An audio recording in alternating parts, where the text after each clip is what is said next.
Do you want to know? Well, I've been thinking about you. And I think I have to listen. Because... Baik, langsung saja ke pembahasannya ya.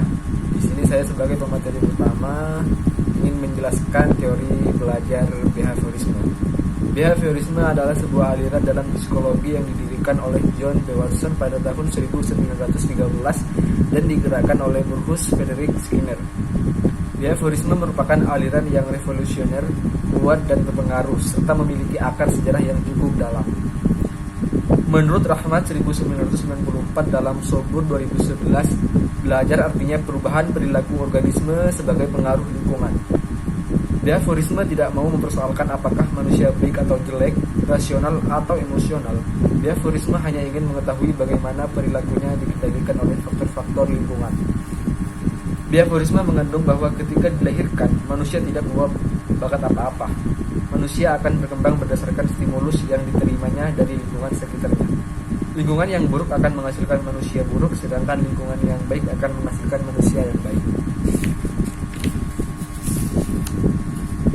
Skinner membuat 3 asumsi dasar yang dikutip oleh Wulandari dan Sujatno. Yang pertama, perilaku itu terjadi menurut hukum.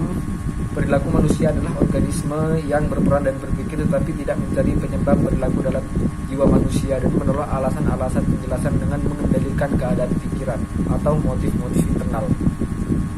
2. Perilaku dan kepribadian manusia tidak dapat dijelaskan yang dengan mekanisme psikis seperti ID atau ego. Perilaku yang dapat dijelaskan hanya berkenaan dengan kejadian atau situasi-situasi antecedent yang dapat diamati. Ia menekankan bahwa kondisi-kondisi sosial dan fisik di lingkungan kita sangat penting dalam menentukan perilaku. 3. Perilaku manusia tidak ditentukan oleh pilihan individual. Skinner menolak bahwa orang-orang adalah perilaku bebas yang menentukan masing-masing diri. Aliran behaviorisme mempunyai 2 teori yang dikenal dengan conditioning. Yang pertama, teori belajar asosiatif. Teori belajar asosiatif adalah teori belajar yang semula dibangun oleh Pavlov. Pavlov menyimpulkan bahwa perilaku itu dapat dibentuk melalui conditioning atau kebiasaan. 2. Teori belajar fungsionalistik. Teori belajar fungsional dipelopori oleh Thorndike dan Skinner. Thorndike menyimpulkan bahwa dalam belajar itu dapat dikemukakan adanya beberapa hukum, yaitu kesiapan, latihan, dan efek. Menurut hukum ini, belajar agar mencapai hasil yang baik harus ada kesiapan untuk belajar. Tanpa adanya kesiapan dapat diprediksi hasilnya akan kurang memuaskan. Selain itu, agar belajar mencapai hasil yang baik harus adanya latihan. Makin sering berlatih maka dapat diprediksi hasilnya akan lebih baik apabila dibandingkan dengan tanpa adanya pelatihan. Skinner. Menurut Skinner, dalam conditioning operan ada 2 prinsip. Yang pertama, setiap respon yang diikuti oleh reward atau merupakan reinforcing stimuli akan cenderung diulangi. Contoh, seorang peminta-minta yang diberi uang reward maka perbuatan tersebut cenderung diulangi lagi. 2. Reward yang merupakan reinforcing stimuli akan meningkatkan kecepatan terjadinya respon. Tahap-tahap perkembangan kognitif Piaget dan implikasi penting dalam model pembelajaran dari teori Piaget. Baiklah,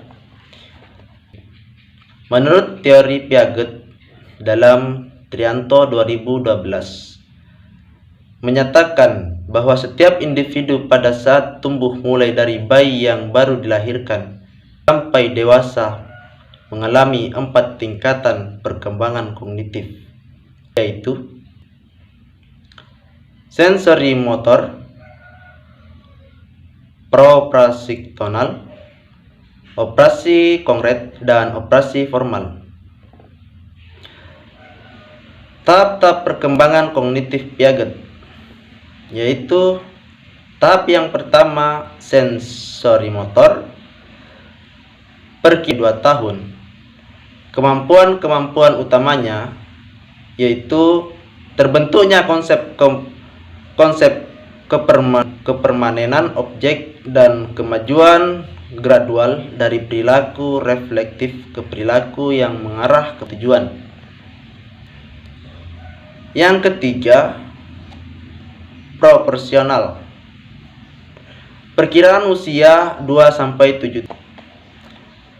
Kemampuan-kemampuan utamanya itu ada 2. A. Perkembangan kemampuan menggunakan simbol untuk menyatakan objek-objek dunia. B. Pemikiran masih egosentris dan sentris. Ketiga, operasi konkret. Perkiraan usia 7-11 tahun. Sedangkan kemampuan utamanya itu ada 3. A. Perbaikan dalam kemampuan untuk berpikir secara logis. B. Kemampuan baru termasuk penggunaan operasi-operasi yang dapat balik. C. Pemikiran tidak lagi sentrasi, tetapi disentrasi.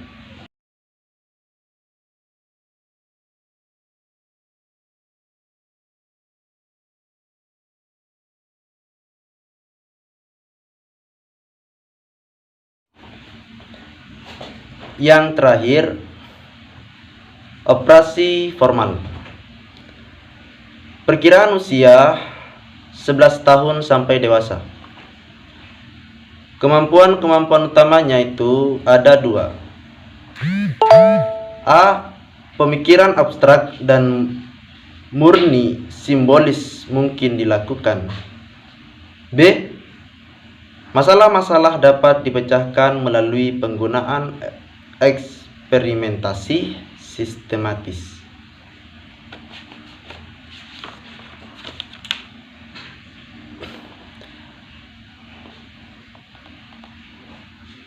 Implikasi penting dalam model pembelajaran dari teori Piaget. A. Memusatkan perhatian pada berpikir atau proses mental anak, tidak sekedar pada hasilnya. Seorang guru harus memahami proses yang digunakan anak sehingga sampai pada jawaban tersebut di samping kebenaran jawaban siswa.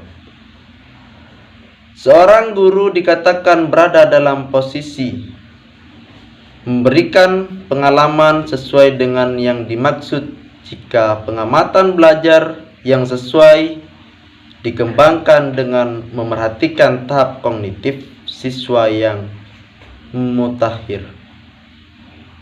Dan jika guru penuh perhatian terhadap metode yang digunakan siswa untuk sampai pada kesimpulan tertentu. B. Merhatikan peranan pelik dari inisiatif anak sendiri, keterlibatan aktif dalam kegiatan pembelajaran. Siswa di dalam kelas didorong untuk menemukan sendiri pengetahuan tersebut melalui interaksi spontan dengan lingkungannya.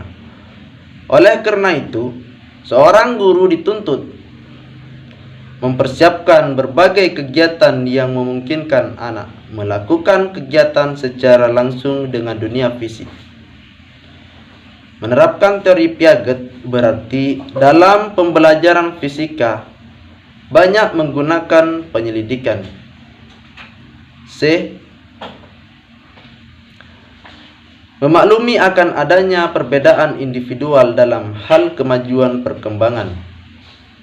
Teori Piaget mengasumsikan bahwa seluruh siswa tumbuh melewati urutan perkembangan. C. Teori belajar humanistik. Psikologi humanistik merupakan karya Maslow yang mengkritik terhadap aliran behavioristik yang memandang manusia sebagai mesin. Maslow berpendapat bahwa orang akan dapat belajar banyak tentang manusia dan berbagai kemampuannya dengan mempelajari orang-orang yang sehat dan matang secara luar biasa. 1. Titik perhatian psikologi humanistik. Yang pertama, perasaan. Yang kedua, hubungan sosial. Yang ketiga, bertanggung jawab. Yang keempat, intelek. Yang kelima, aktualisasi diri. 2. Tokoh-tokoh aliran humanistik. Tokoh-tokoh dalam aliran humanistik ini antara lain Abraham Maslow, Carl Rogers, dan Arthur Combe. Abraham Maslow 1962 dikenal dengan konsepnya yaitu aktualisasi diri, yaitu proses perkembangan jati diri atau penemuan jati diri dan mekarnya potensi yang ada atau terpendam untuk menjadi manusia secara penuh. Pendekatan psikologi humanistik. Beberapa pendekatan psikologi humanistik dalam proses pembelajaran menurut Muhammad Amin dalam Sanusi 2013 antara lain: yang pertama, self-esteem; yang kedua, creativity approach; yang ketiga, value clarification and moral development approach; yang keempat, multiple talent approach. Prinsip-prinsip belajar humanistik. Menurut Carl Rogers dalam Sanusi 2013 bahwa prinsip-prinsip belajar humanistik antara lain: A. Hasrat untuk belajar. Manusia mempunyai hasrat alami untuk belajar. Hal ini terbukti dengan tingginya rasa ingin tahu anak apabila diberi kesempatan untuk mengeksplorasi lingkungan. Dorongan ingin tahu untuk belajar merupakan asumsi dasar pendidikan humanistik. Di dalam kelas yang humanistik, anak-anak diberi kesempatan dan kebebasan untuk memuaskan dorongan ingin tahunya. Untuk memenuhi minatnya dan untuk menemukan apa yang penting dan berarti tentang dunia di sekitarnya. B. Belajar yang berarti. Belajar akan mempunyai arti atau makna apabila apa yang dipelajari relevan dengan kebutuhan dan maksud anak. Hal ini berarti anak akan belajar dengan cepat apabila yang dipelajari mempunyai arti baginya. C. Belajar tanpa ancaman. Belajar mudah dilakukan dan hasilnya dapat disimpan dengan baik apabila berlangsung dalam lingkungan yang bebas ancaman. Proses belajar akan berjalan lancar manakala murid dapat menguji kemampuannya, dapat mencoba pengalaman-pengalaman baru atau membuat kesalahan-kesalahan tanpa mendapat keancaman yang biasanya menyinggung perasaan. D. Belajar atas inisiatif sendiri. Belajar akan paling bermakna apabila hal tersebut dilakukan atas inisiatif sendiri dan melibatkan perasaan dan pikiran siswa. Mampu memilih arah belajarnya sendiri sangat memberikan motivasi dan mengeluarkan kesempatan kepada murid untuk belajar. Bagaimana? Belajar to learn how to learn. Belajar atas inisiatif sendiri memusatkan perhatian murid baik pada proses inisiatif sendiri dan melibatkan perasaan dan pikiran siswa. Mampu memilih arah belajarnya sendiri sangat memberikan motivasi dan mengeluarkan kesempatan kepada murid untuk belajar. Bagaimana? Belajar to learn how to learn. Belajar atas inisiatif sendiri memusatkan perhatian murid baik pada proses maupun hasil belajar. Selain itu, juga mengajar murid menjadi bebas, tidak bergantung dan percaya pada diri sendiri. E. Belajar untuk perubahan.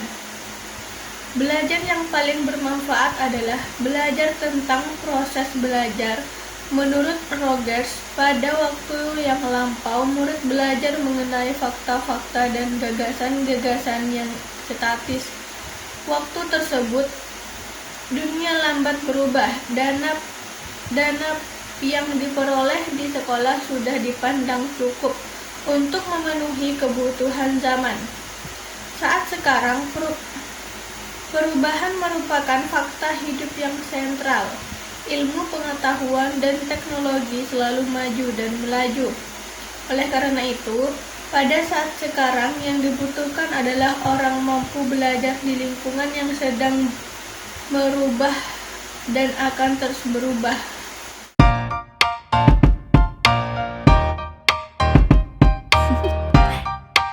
Do you want to know?